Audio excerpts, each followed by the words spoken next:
Ani-chan.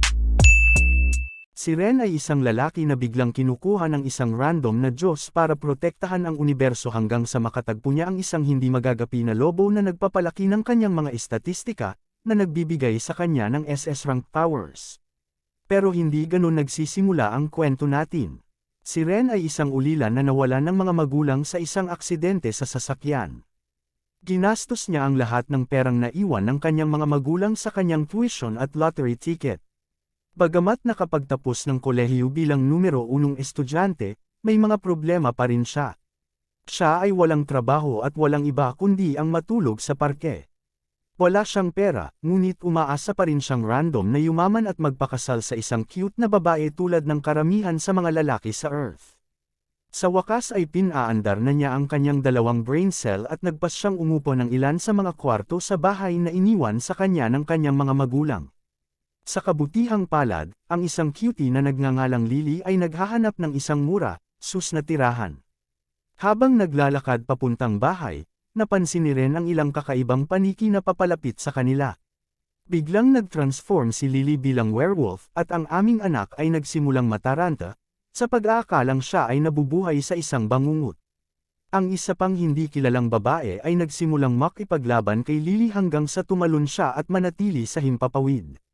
Pinapanood ni Ren ang hindi kilalang batang babae na kumakalat ng ilang nakatutuwang mga pakpak na parang paniki, at nagsimula siyang magtaka kung anong uri ng balangkas mayroon nitong nakakabaliw na bangungot. Mabilis na lumapit ang vampira at hiniling sa kanya na tumakbo para sa kanyang buhay. Kalimutan ang tungkol sa bawang o banal na tubig, si Lily ay naghagis lamang ng isang ledrilyo. Gumagana ito, at bumalik siya sa normal. Nagawa nilang makarating sa bahay, kumain, matulog, at ulitin ang laban dahil sa pagkakataong ito ay pumasok ang vampira sa kanyang bahay. Sinabi niya sa kanya na tumakbo mula kay Lily, nagkakamali na siya ay inagaw sa kanya. Muling nag-away ang dalawa, kaya pumasok siya bago pa masira ang kanyang bahay. Ipinakilala ng vampira ang kanyang sarili bilang si Vivian at sinabing hindi na siya maaaring manirahan sa isang desyerto na sementeryo at gusto niyang umupa sa kanyang lugar. At dahil kailangan ni Ren ang pera, tinanggap na lang niya. Sa kabila ng buong oras na nakikita niya ang catfight ng mga babae, bigla siyang nakatanggap ng tawag mula sa hindi kilalang numero na nagsasabing i-interviewin siya para sa isang trabaho. Dumating siya sa lugar at tumangala upang makita ang isang lumulutang na portal patungo sa ibang dimensyon. Siya ay dinadala doon. Nakilala niya ang hindi kilalang tumatawag na si Raven. Ipinaliwanag niya na isa siya sa mga Diyos na nangangasiwa at nagpapanatili ng kapayapaan sa iba't ibang universo. Ipinaliwanag niya na magtatrabaho siya sa isang kumpanyang pinangalanang Space at ang kanyang trabaho ay protektahan ang mga misteryosong species tulad nina Lily at Vivian na tina-target ng Demon Hunters, isang organisasyong nakatakdang sirain ang lahat ng lahi sa buong universo. Talaga, ang kanyang trabaho ay tiyaking ligtas at masaya ang kanyang mga nangungupahan. Kung tatanggihan niya ang tungkulin, mabubura ang kanyang mga alaala, at mawawala ang kanyang mga nangungupahan. Pero dahil 20k a month ang binabayaran ng trabaho, oo na lang. Umuwi siya at nakatulog para lang makapasok sa mundo ng panaginip. Doon, inatake siya ng isang grupo ng mga lobo, ngunit nakabalik siya at nagising sa tulong ni Lily. Sa tingin niya ito ay isang simpleng bangungot, ngunit napansin niyang hawak niya ang balahibo ng lobo sa kanyang kamay, na nagpapataas ng kanyang pisikal na kakayahan. Napilitan siyang bumalik sa opisina at sinabi sa kanya ni Raven na ipapadala niya siya sa isang misyon sa Europa. Ngunit una, dapat siyang magkaroon ng lakas upang labanan ang mga Demon Hunter, at kaya ipinakita niya sa kanya ang isang kabaong at ikinulong siya sa loob nito. Ang kabaong ay nagsimulang umikot na parang baliw, tinamaan ng thunders hanggang sa siya ay mahimatay. Nagising siyang muli sa mundo ng panaginip at ipinaalam ng data terminal na kung mamatay siya sa kanyang panaginip, mamamatay siya sa totoong buhay. Pinalibutan na naman siya ng grupo ng mga lobo. Kapag sinubukan ng isa sa kanila na salakayin siya, ang kanyang braso ay bumubuo ng isang armor shield na agad na nagpoprotekta sa kanya mula sa kagat nito. Isang nagsasalitang lobo ang umatake kay Ren, sinusubukan siyang kagatin, ngunit nabali ang mga pangil nito. Pagkatapos ay pinaamo ni Ren ang lobo at dinala siya nito sa pinakamalapit na pamayanan ng mga tao.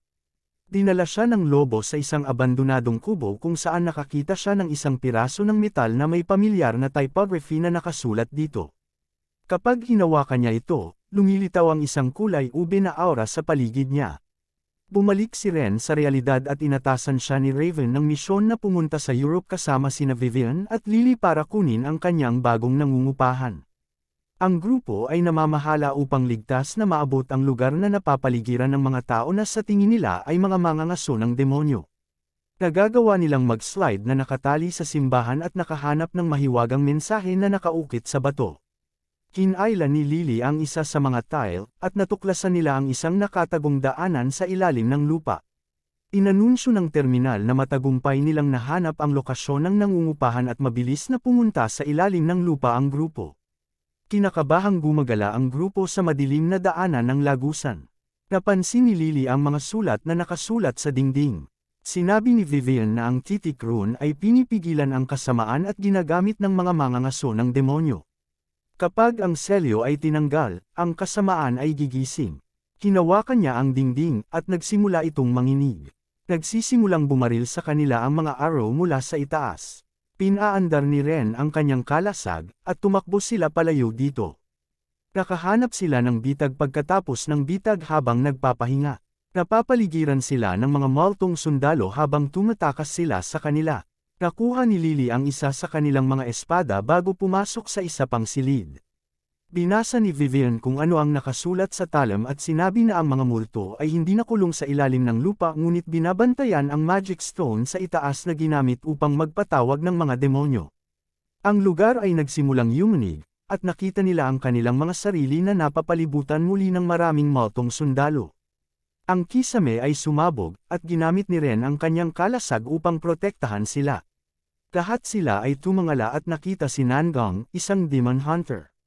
Sinimulan niyang barilin ang mga ghost na sundalo mula sa itaas at nagsimulang lumipad hanggang sa napagtanto niyang hindi talaga siya makakalipad at niyakap ang sahig.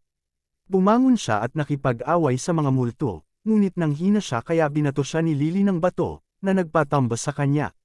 Sinubukan ni Vivian na tapusin ang mga multo gamit ang kanyang kapangyarihan, ngunit ang magic stone ay sumisipsip nito at nagpatawag ng isang napakalaking demonyo. Madaling sinira ng demonyo ang kalasag ni Ren at kinidnap siya. Sa Demon Hunter, sinubukan ng demonyo na lumipad palayo, ngunit hinabol ito ni Lily at pinalakas ang sarili. Tinawag ang isang pulang buwan upang sirain ang demonyo. Biglang tinawag ng demonyo si Ren na kanyang may-ari. Matapos kumpirmahin ito, ipinakilala ng demonyo ang kanyang sarili bilang kanyang palakol at nag-transform sa kanyang anyo ng tao. Inabot ni Vivian kay Ren ang isang piraso ng metal na may kakaibang nakasulat. Napagtanto niya na kapareho ito ng plato na nakita niya sa Dream Dimension. Hiniling niya sa kanya na subukang basahin ang mga titik, at sinabi niya na ang metal ay dapat gamitin para sa isang ritual ng pagsasakripisyo, ngunit hindi niya ito maintindihan. Pagkatapos ay inatasan ni Raven si Ren ng isang bagong misyon upang makakuha ng bagong nangungupahan, ngunit kailangan niyang piliin siya sa ibang planeta bago siya mahanap ng mga mangangaso ng demonyo. Itinalaga niya si Waya, isang sirena, upang tulungan siya dahil ang planeta ay halos sakop ng karagatan. Higit pa rito, magiging nangungupahan din siya. Ren, Waya, at ang Yazaks ay nag-teleport at sumakay sa isang spaceship upang marating ang kanilang destinasyon. Habang papalapit sila sa planeta, ang sasakyang panghimpapawid ay nasira, na naging dahilan upang mahulog sila sa karagatan. Dahil sa impact, nahulog si Ren sa tubig at nalunod hanggang sa mahimatay. Bigla siyang nagising sa Dream Dimension.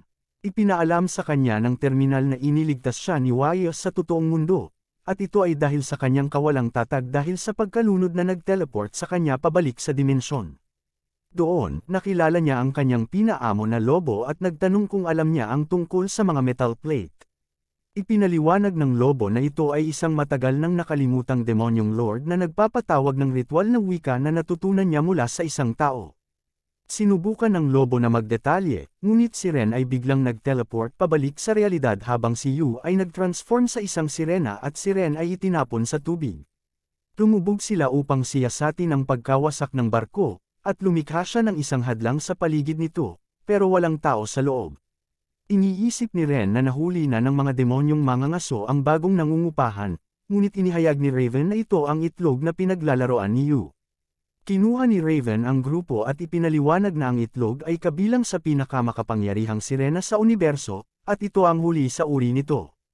Sa kabila ng pag-aalala ni Ren, tiniyak niya sa kanya na magiging okay ang pagpisa hanggat hindi nila ito pakuluan, kung hindi, ito ay magiging isang masamang mundo ng demonyo na sisira sa buong universo. Sinisiguro niya sa kanya na magiging okay ang pagpisa hanggat hindi nila ito pakuluan, kung hindi, ito ay magiging isang masamang mundo ng demonyo na sisira sa buong universo. Sinisiguro niya sa kanya na magiging okay ang pagpisa hanggat hindi nila ito pakuluan, kung hindi, ito ay magiging isang masamang mundo ng demonyo na sisira sa buong universo. Bumalik si Ren at natagpuan ang kanyang bahay sa isang kabuoang gulo. Si Lily ay naging kakaiba at agresibo. Inatake niya sila gamit ang kanyang anyo na werewolf, ngunit mabilis silang naprotektahan ni Ren mula sa kanya. Dinala siya ni Ren kay Raven na pinitik ang kanyang noo na wala ng malay. Ipinaliwanag ni Raven na ito ay isang side effect ng kanyang kasalukuyang proseso ng ebolusyon. Si Lily ay magiging mas malakas at magkakaroon ng bagong kakayahan, ngunit bago iyon, kailangan niyang sumailalim sa pagbabalik at pansamantalang magmukhang isang lobo.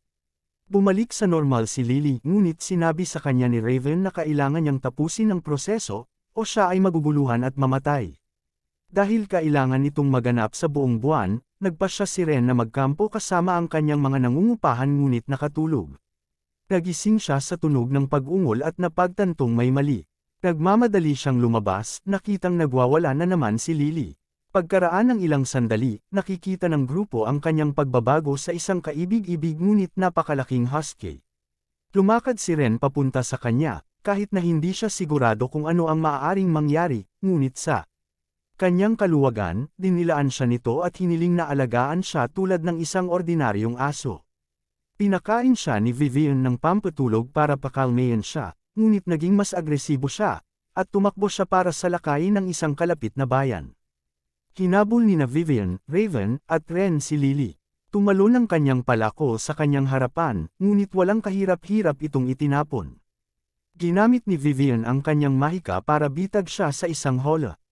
Sumakay si Ren sa likod ni Lily, gayunpaman, nabigo siya na pakalmayan din siya. Biglang may narinig silang boses na kumakanta, agad siyang pinaamo. Pagkatapos ay nakatulog si Lily at nag-transform sa kanyang anyo na werewolf. Inaalagaan siya ni Ren pagka-uwi, ngunit biglang may umatake sa kanya at nawala ng malay. Nagising si Ren at hindi niya nakita si Lily sa paligid. Nagagawa nilang subaybayan ang lokasyon ni Lily habang bumalik ang paniki ni Vivian. Mabilis silang tumungo sa kalapit na pagawaan ng bakal kung saan nakakita sila ng itim na fog na nagmumula sa isa sa mga gusali. Iminumungkahi ni Vivian na pumasok si Ren dahil dapat ay immune siya sa magic. Sa palagay niya ay maaari niyang paalang bisa ang anumang magic, kaya sulit na subukan ito. Hiniling niya sa kanya na paliparin siya sa itaas na palapag, ngunit inaatake sila ng mahika mula sa likuran. Sa kabutihang palad, naiiwasan niya ito. Isang werewolf na nagngangalang Yon ang lumitaw sa harap nila, na pinaniniwalaan ni Ren na kidnapper ni Lily. Sinabihan ni Vivian si Ren na hanapin si Lily habang ginagambala niya ang taong lobo. Habang naghahanap, tinakbo niya ang isa pang werewolf na nagngangalang Kasa. Tinamaan siya ni Kasa, ngunit naiiwasan niya ang mga pag-atake gamit ang kanyang kalasag. Sinabihan ni Vivian si Ren na hanapin si Lily habang ginagambala niya ang taong lobo. Habang naghahanap, tinakbo niya ang isa pang werewolf na nagngangalang Kasa. Tinamaan siya ni Kasa, ngunit naiiwasan niya ang mga pag-atake gamit ang kanyang kalasag. Sinabihan ni Vivian si Ren na hanapin si Lily habang ginagambala niya ang taong lobo. Habang naghahanap, tinakbo niya ang isa pang werewolf na nagngangalang Kasa. Tinamaan siya ni Kasa, ngunit naiiwasan niya ang mga pag-atake gamit ang kanyang kalasag. Nagsimulang tumakbo si Ren habang nagdududa siya sa kanyang mga kakayahan laban sa mga demonyo, ngunit ipinaalala sa kanya ni Terminal na pinagpala siya ng mga Diyos. Nahuli siya ni Kasa sa kawalan, hinawakan siya sa leeg, at inihagis siya sa buong silid. Nang sasalakayin na siya ni Kasa, iniwasan niya ito sa pamamagitan ng pagtalo ng mataas at nakalusot sa silid ni Lily. Pinangunahan niya ang daan palabas, ngunit muli silang hinarap ni Kasa. Tinanong niya kung bakit niya ito inagaw, ngunit sinabi ni Casa na siya ang kanilang kasama. Idinagdag din niya na si Vivian ang nag-brainwash sa kanya. Sa tamang oras, dumating si Vivian na may sugatang sumisigaw na si Tulsa. Naghahanda upang labanan siya, ngunit pinigilan siya ni Yoan. Ipinaliwanag ni Ren ang buong sitwasyon. Binanggit ni Tasa ang tungkol sa Siren Prophecy, the rebirth of the Demon Lord, na magpapanumbalak ng lakas ng lahat ng demonyo. Biglang lumitaw ang mga mangangaso ng demonyo at pinalibutan sila, tinutukan ang kanilang mga pana. Ang mga mangangaso ng demonyo ay bumaril ng kanilang mga crossbow, ngunit ginagamit ni Ren ang kanyang kalasag upang harangan. Nag-away sina Vivian at Lily habang tumatakas. Nakatakas sila pagkatapos na ilunsad ni Ren ang terminal sa hangin kung saan nagniningning ito ng nakakasilaw na liwanag. Gayunpaman, natagpuan pa rin nila ang kanilang sarili na na-corner sa labas, at sinalakay ng isa sa mga mangangaso ng demonyo si Ren habang tinatanong ang kanyang pagkakakilanlan. Siya ay nagdududa na siya ay isang ordinaryong tao dahil sa kanyang lakas at bilis. Kapag babarilan na niya ito, ginagamit niya ang terminal bilang pang-aakit at inaatake ang mangangaso mula sa likuran. Nagagawa niyang mahabol ang mga galaw nito at patuloy na pumuputok sa kanya.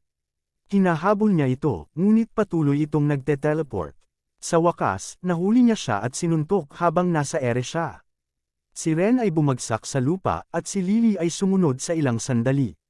Kung paanong naghahanda ang mga mangangaso ng demonyo na patayin si Yaon dahil wala siyang kapangyarihan na pigilan sila, sinasamantala niya ang lakas na natamo niya sa pamamagitan ng ebolusyon. Ang kanyang mga kamay ay naglalabas ng pula at asul na mga apoy na nagsasama upang bumuo ng isang bagyo ng apoy at yelo. Tumayo ang grupo at nagtago sa kagubatan kung saan tuluyang sumama sa kanila sina Hisax at Waya. Kasabay nito, ginagamit ni Waya ang kanyang healing powers para maibalik ang kalusugan ni Yawan. Hinanap muli sila ng mga mangangaso ng demonyo, ngunit sinubukan ni Hisax na makipag-ayos, gayunpaman, tumanggi ang pinuno at inaatake pa rin sila. Dahil matigas ang ulo niya, walang choice si Hisax kundi patumbahin siya. Pagkaalis ni Casa at Yawan, lumitaw ang demonyong mangangaso na nilabanan ni Ren at hinawakan si Waya na hostage. Hiniling niya na pakawalan ang kanyang kasama bilang kapalit ng pagpapalaya kay Waya. Natarante si Ren, ngunit biglang may narinig silang boses mula sa itaas. Tumitaw si Nangang at kinumbinsi ang mangangaso ng demonyo na ibigay si Waya sa kanya pagkatapos sabihin na ihaharap niya ito sa paglilitis. Umalis ang mangangaso ng demonyo kasama ang kanyang mga kasama, at nalaman ng lahat na kapatid ni Nangang si Yu. Habang kumakain, sinabi ni Ren sa kanila na pupunta siya sa Dream Dimension para imbestigahan ang Propacia. Tinanong ni Lily kung maaari siyang sumama sa kanya, at pagkatapos niyang pumayag, si Vivian ay humiling din na pumunta. Paanong pumayag din si Ren sa pagpupumilit ni Hisax at Waya at nagpas siyang isama sila. Ilang sandali pa, naalala niya ang pagpapakilala sa bagong nangungupahan, ang itlog na dinala nila pabalik mula sa ibang mga planeta. Hinanap niya ito at nakita si Lily, na gutom na nagluluto ng itlog. Nagsisimulang magpanik ang lahat dahil ang pagpapakulo ng itlog ay magpapalaya sa Demon Lord. Sa sandaling iyon, ang itlog ay nagsisimulang mag-crack.